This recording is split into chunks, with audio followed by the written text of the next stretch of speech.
ஹோமி பாபா உலகின் தலைசிறந்த விஞ்ஞானி. நம் பாடப்புத்தகங்கள் தவறவிட்ட இம்மனிதரை இங்கும் தவறவிட்டு விடாதீர்கள்.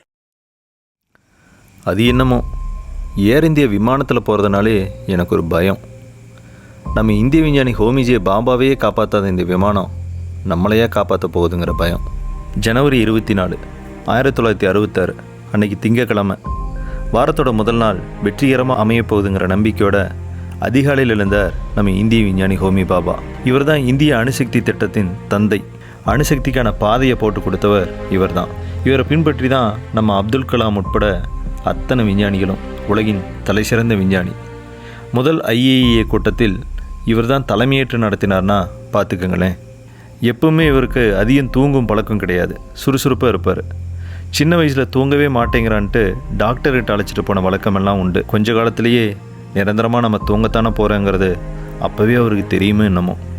ஏர் இந்தியா விமானம் மும்பையை நோக்கி வந்துட்டு இருந்துச்சு. நம்ம இந்திய விஞ்ஞானி பாபா எதையோ ஆர்வமாக படிச்சுட்டு இருந்தார். மும்பையை வந்தடைஞ்ச ஏர் இந்தியா விமானம் டெல்லி, பெய்ரூட், ஜெனீவா வழியாக லண்டன் போகிறதா இருந்துச்சு. ஆனால் இந்த விமானம் இன்னும் கொஞ்சம் நேரத்தில் நொறுங்க போகுதுங்கிறது தெரியாமல் இந்தியாவின் மிக முக்கியமானவங்களெல்லாம் பெருங்கனவுகளோட பயணம் செஞ்சுட்டு இருந்தாங்க. அதில் இந்திய விஞ்ஞானி ஹோமி பாபாவும் ஒருத்தர். ஆனால் எல்லோருடைய கனவுகளிலிருந்தும் இவருடைய கனவு முற்றிலுமாக வேறுபட்டது. இந்தியாவின் கனவு தான் இவருடைய கனவு. இன்றைக்கி தேதிக்கு இந்தியாவுடைய வளர்ச்சி, பாதுகாப்பு எல்லாமே இவர் தான். இன்றைக்கி வியன்னாவில் IAEAவோட முக்கியமான கூட்டம் இருக்குது. எல்லா விஞ்ஞானிகளும் ஹோமி பாபா வருகையை எதிர்நோக்கி காத்துட்ருக்காங்க. இந்திரா காந்தி அம்மையார் பதவியேற்று 6 நாள் தான் இருந்தது. அவரும் ஹோமி பாபாவோடைய பயணத்தை உறுதி செஞ்சிட்டாங்க.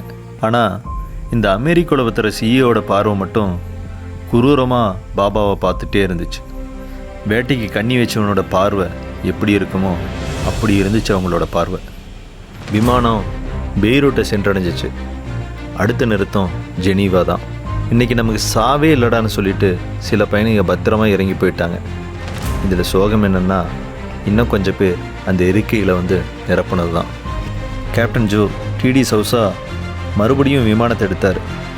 விமானம் ஜெனீவாவை நோக்கி கடைசியாக பறக்க ஆரம்பிச்சிச்சு. மிக உயரமான மலைத்தொடரான மவுண்ட் பிளாங்கை கடக்க ஆரம்பித்தாங்க. மேகமூட்டத்துக்கு இடையில் பனிப்பிரதேசம் மாதிரி மவுண்ட் பிளாங்குங்கிற யம தெரிஞ்சார். இந்திய நேரப்படி காலை சுமார் 11:30 மணி. நிறைய பயணிகள் ஆர்வமாக அந்த மலைத்தொடரை பார்த்தாங்க. விமானிக்கு சரியாக சிக்னல் கிடைக்காதால தப்பான திசைக்கு மாற ஆரம்பிச்சிச்சு. தப்பான திசைக்கு மாறின ஏர் இந்தியா விமானத்தை ஜெரார்ட் தேவுசாக்ஸ் பார்க்குறாரு. இவர் மவுண்ட் பிளாக் மலைத்தொடருக்கு சுற்றுலா வர்ற பயணிகளை அழைச்சிட்டு போகிற கைடு. இன்னும் கொஞ்சம் நேரத்தில் நொறுங்க போகிற விமானத்தை இவர் தான் முதல்ல பார்க்க போகிறவர். நம்ம உயிர் பீராக நேசிக்கிற ஹோமி பாபா நம்மளை விட்டு போகிறதுக்கு முன்னாடி அவரை பற்றி கொஞ்சம் தெரிஞ்சுட்டு வருவோம் வாங்க. பிரிட்டன் கேம்பிரிட்ஜ் யூனிவர்சிட்டியில் படித்த ஹோமி பாபா 2வது உலகப்போர் ஆரம்பிச்சிருந்ததால் 1939 இந்தியா வந்தார்.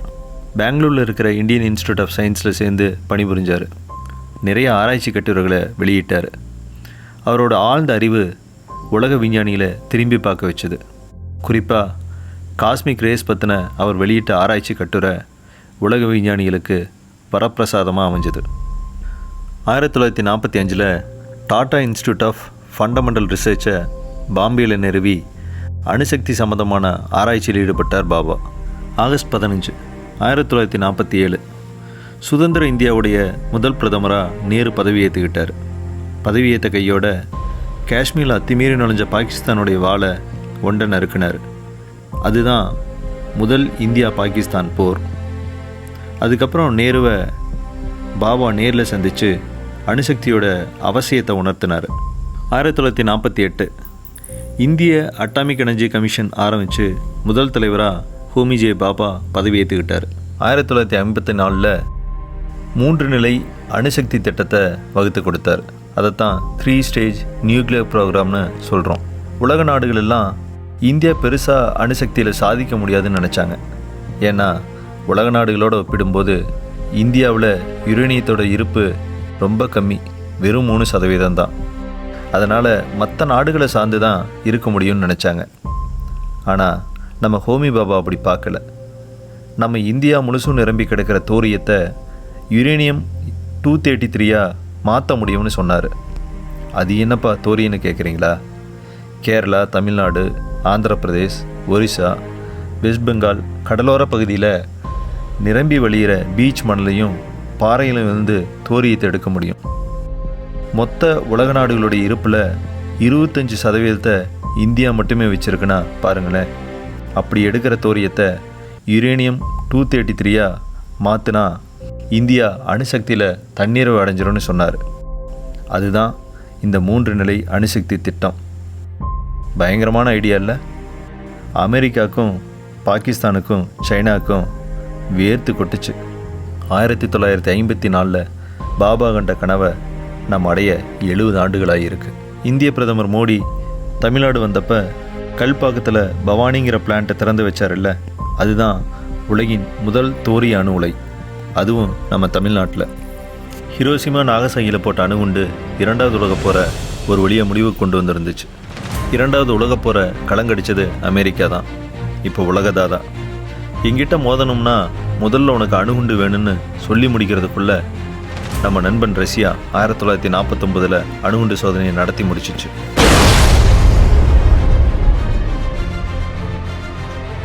இப்போ யார் தாதாங்கிற போட்டி தான் பனிப்போரா வரலாற்றில் சித்தரிக்கப்படுது. அமெரிக்கா, ரஷ்யா 2 நாடுகளும் போட்டி போட்டுக்கிட்டு விதவிதமான அணுகுண்டுகளை தயாரிக்க ஆரம்பித்தாங்க. இதை மற்ற நாடுகளுக்கு பதட்டத்தை ஏற்படுத்துச்சு. இதை பார்த்து ஐநா சபை 1957 IAEAவை உருவாக்குச்சு. இதனோட நோக்கம் என்னென்னா, மற்ற நாடுகிட்ட வாங்குகிற அணு தொழில்நுட்பத்தை, அணுப்பொருளை தவறாக அணு ஆயுதம் செய்வதற்கோ இராணுவத்திற்கோ பயன்படுத்தக்கூடாது. மீறினா சர்வதேச பிரச்சனையை சந்திக்க வேண்டி வரும். அணுசக்தி பற்றி அடிக்கடி நேருகிட்ட பேசினார் பாபா. அணு ஆயுதத்தோட அவசியத்தை புரிய வைக்க முயற்சி செஞ்சார். ஆனால் நேரு அதை ஆமோதிச்சதா தெரியல. ஹோமி பாபா லண்டனில் படித்ததுனால நிறைய நாடுகளோட தொடர்பும் ஐன்ஸ்டீன் போன்ற புகழ்பெற்ற விஞ்ஞானிகளோடவும் நெருக்கமாக இருந்தார். இதை பயன்படுத்தி 1955 பிரிட்டனோட உதவியோட அப்சரா இந்தியாவின் முதல் நியூக்ளியர் ரியாக்டரை நிறுவனார். 1960 சிரஸ், 1961 செர்லினா ரிசர்ச் ரியாக்டர்னு இந்தியாவை மிக வேகமாக அணுசக்தி துறையை இந்தியாவில் கட்டி எழுப்பினார் நம்ம பாபா. 1962 இந்திய சீன எல்லை பிரச்சனை ஆரம்பமாச்சு. அது பின்னாடி போராவும் உருவெடுத்துச்சு. அந்த போரில் இந்தியா தோற்று போனதாக சொன்னாங்க. மிகச்சிறப்பான இராணுவத்தை கொண்டிருந்த இந்தியா தோற்றதற்கு நிறைய காரணங்கள் இருந்துச்சு. அதை இன்னொரு தருணத்தில் பார்ப்போம். இந்த தோல்வியால் கவலை அடைஞ்ச நேரு 1964 இந்தியாவுடைய பாதுகாப்பு தன்மையை உறுதி செய்யாமலே போனது தான் சோகம். தற்காலிக பிரதமராக பதவியேற்றுக்கிட்ட குல்சாரிலால் நந்தா குறுகிய காலத்தில் லால் பகதூர் சாஸ்திரி கிட்ட பிரதமர் பதவி ஒப்படைச்சார். இந்தியாவுடைய பாதுகாப்பு தன்மையை உறுதி செய்ய அணு ஆயுதம் தேவைங்கிற ஹோமி பாபாவோட சிந்தனைக்கு பச்சை கொடி காட்டினார் லால் பகதூர் சாஸ்திரி. 1964 ஹோமி பாபா ஆல் இண்டியா ரேடியோவில் பகிரங்கமாக அறிவித்தார், இந்தியா இன்னும் 18 மாதங்களில் அணுகுண்டை தயாரித்து காட்டும்னு சொன்னார். நம்மளோட எதிரிகளுக்கு வயத்தை கலக்கிடுச்சு, குறிப்பாக சைனா, பாகிஸ்தான், அமெரிக்காவுக்கு. ஏன்னா சொன்னது உலகின் தலை சிறந்த விஞ்ஞானி ஹோமி பாபா. சைனா கிட்ட தோல்வி, நேரு மறைவுன்னு கலங்கி போயிருந்த இந்தியாவை தாக்க இதுதான் சரியான சமயம்னு 1965 பாகிஸ்தான் நம்மளை தாக்க ஆரம்பிச்சது.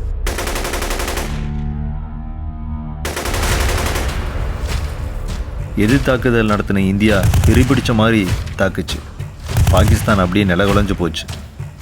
ஐநா தலையிட்டு அந்த போரை நிறுத்த வேண்டி வந்தது.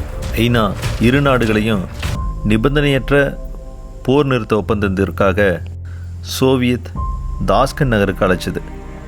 இந்திய பிரதமர் லால் பகதூர் சாஸ்திரியும் பாகிஸ்தானின் ஆயுப் கானும் அமைதி ஒப்பந்தத்தில் கையெழுத்து போட்டாங்க.